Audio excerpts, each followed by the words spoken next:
नमस्कार मैत्रिणींनो, सरिता किचनमध्ये आपले स्वागत आहे। तर आज आपण पाहणार आहोत तांदळाचे अंडे पापड, खिचिया पापड, भरपूर नाव आहेत याला तशी।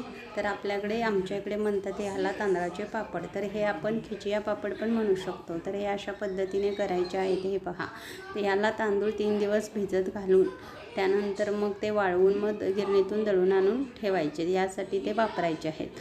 तर अशा पद्धतीने हे बघा, मला अर्धा किलोचे करायचे, त्यासाठी मी 1 तांब्या पाणी घातलेलं आहे। इथे बरोबर 1 तांब्या घ्यायचं आहे मैत्रिणींनो।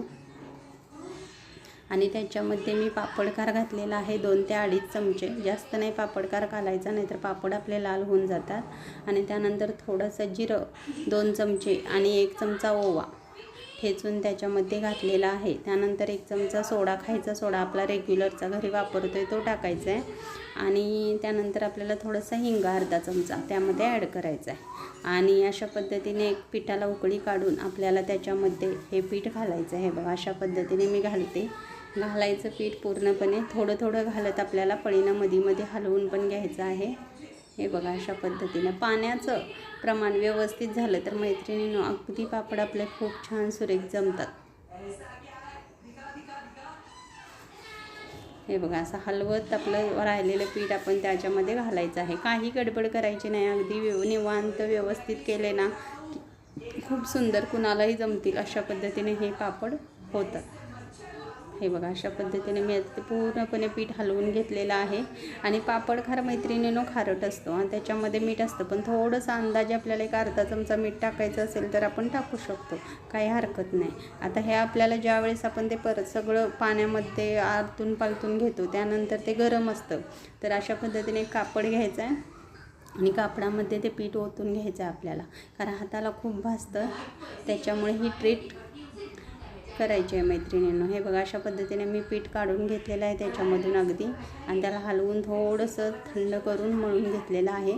आता त्यानंतर आपल्याला पुन्हा आपलं थोडंसं पाण्याचा हात घेऊन हे पीठ मळून घ्यायचं आहे। बघा, अशा पद्धतीने मी पूर्णपणे तुम्हाला इथं कृती दाखवली मैत्रिणी, तशा पद्धतीने करा, खूप छान होतात आणि अगदी काही अवघड रेसिपी नाही आहे। हे बघा, अशा पद्धतीने नंतर पण थोडंसं वाटीने जर वाटलंच आपल्याला पीठ गरम आहे तर आपण वाटीने सुद्धा मर्दून घेऊ शकतो। म्हणजे मी अशा तुम्हाला इथं 3 ट्रिक दिलेल्या आहेत, त्यापैकी तुम्ही एक निवडली तरी काय हरकत नाही।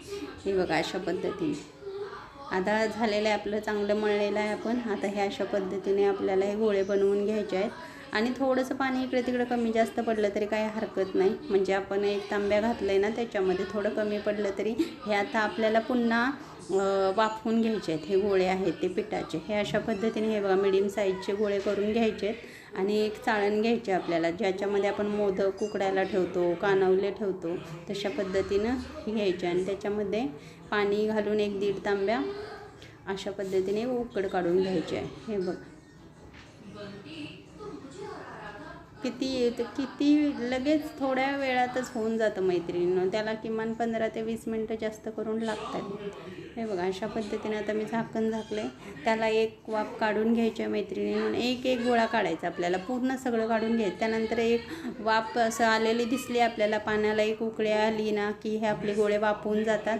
10 मिनटं आपल्याला गॅसवरती ठेवायचं आहे वाफवत, त्यानंतर बंद करून टाकायचं। आणि त्यानंतर एक गोळा घेऊन ना अशा पद्धतीने हे बघा, अगोदर तो लाटण्यानं हे करून घ्यायचं आहे, लाटून घ्यायचा, गोळा गरम असतो। त्यानंतर अशा पद्धतीने मळून वगैरे चांगलं पीठ हे करून छोटे गोळे करून पिशवीच्या सहाय्याने, ही मी कॅरी बॅग घेतलेली आहे जाड अशी, आणि त्याच्या सहाय्याने म्हणजे आपल्याला तेलाचीही गरज नाही आणि पिठाचीही गरज नाही, अगदी आपले पिशवी काही चिकटत नाहीत, काही नाहीत, खूप छान होतात। आणि हे बघा, आता मी ते वाळवून वगैरे तुम्हाला कृती करून दाखवते। हे बघा, अशा पद्धतीने तळलेले आहेत। हे बघा किती फुगलेले आहेत बघा ते, आणि अगदी खुसखुशीत, तोंडात घातल्या विरघळतो मैत्रिणींनो हा पापड। अगदी मी तुम्हाला सगळं डेमो सकट दाखवलेलं आहे इथे। हे बघा, अशा पद्धतीने अगदी थोडंसं प्रेस करायचं, अगदी फुलतो हा पापड आपला, छान होतो। फक्त काय करायचं, आपल्याला तांदूळ 3 दिवस भिजवून घ्यायचे आहेत। बघितलं का? हे बघा, इथे मी तुम्हाला सांगायची पण गरज नाही, अगदी व्यवस्थित मी स्टेप बाय स्टेप कृती दाखवलेली आहे। तर अशा पद्धतीचे आपले पापड तळलेले आहेत, वरून खुसखुशीत दिसतात।